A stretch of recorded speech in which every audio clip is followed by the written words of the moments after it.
Hey everyone, Trajan here, and I'm talking today about The Defenders issue number 3, which seems to be the issue where Brian Michael Bendis forgot what book he was writing since the only interesting character isn't even a Defender. This book can be summed up in a few short statements. Nothing really happens. Daredevil and Cage catch Punisher because he was the only cool character doing cool things. Jessica Jones gratuitously curses a couple of times, and Iron Fist almost gets into a cool fight, but it's cut off by Diamondback. The book is a great example of filler, and the only star that shines is about 4 pages of Punisher being Punisher. The first 12 pages in particular are borderline useless, as we have scenes of Black Cat turning on Diamondback. After, of course, we get a great Bendis line. Is the way you act towards me a woman thing? We get it, Mike. Trust me. No one can not get it after reading any single one of your books. Next, we have a continuation of the boring as hell Defenders in the Hospital scenes, where Jessica Jones tries desperately to be edgy, Luke Cage acts like someone who's trying to imitate Luke Cage but is too lame to pull it off, and the dialogue basically amounts to, we need to find Punisher. But somehow, they drag it out with pointless exposition for about 3 pages.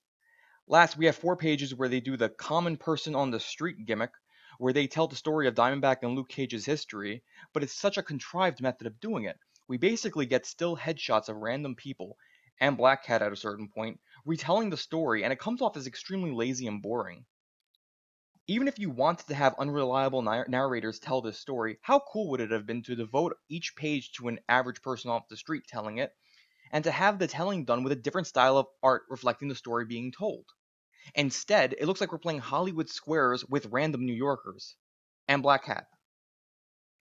Finally, we're rewarded with Punisher being Punisher, but Calm Man Cage and Daredevil show up with their not so witty banter and have to ruin the fun. Literally, Punisher was the only character who seemed to have any real drive to him, and of course they just dispatch him in such a lame way. Legit, Daredevil sits on a table for 2 pages talking about nonsense, while Cage gets him in the least confrontational headlock of all time. Last, we go to Jessica Jones and Iron Fist, who are having the most obvious stakeout possible, and in a shock to absolutely zero people, Diamondback sees them and approaches. Iron Fist leaps out of the car to take him on and rushes him in a really cool page where you see him punching, and there's chi flying everywhere, and Diamondback blocks it like he's Vegeta in Dragon Ball Z. Beautiful page, and I was so hyped after slogging through about 20 pages of just no Defenders action happening. We see Jessica get out of the car, which Diamondback slammed away earlier, obviously swearing because, oh my god, look how edgy she is. And Diamondback gives them the Bane Batman treatment to Iron Fist, and the book ends, presumably because, God forbid, we get too much excitement. In sum, Defenders 3 is bad. The Defenders themselves don't really do anything except try to be witty to each other. Everyone is super lame except Punisher and Iron Fist for 1 page. We have the patented Bendis SJW comment on like page 3, and nothing happens. The art was nice though, and the scene where Iron Fist actually throws a punch was really cool, and there's another beautiful scene where a henchman begs for his life from Punisher. That was really cool to watch. Defenders is such a waste of the intellectual property, and someone needs to either remove Bendis from the book or really demand better storytelling.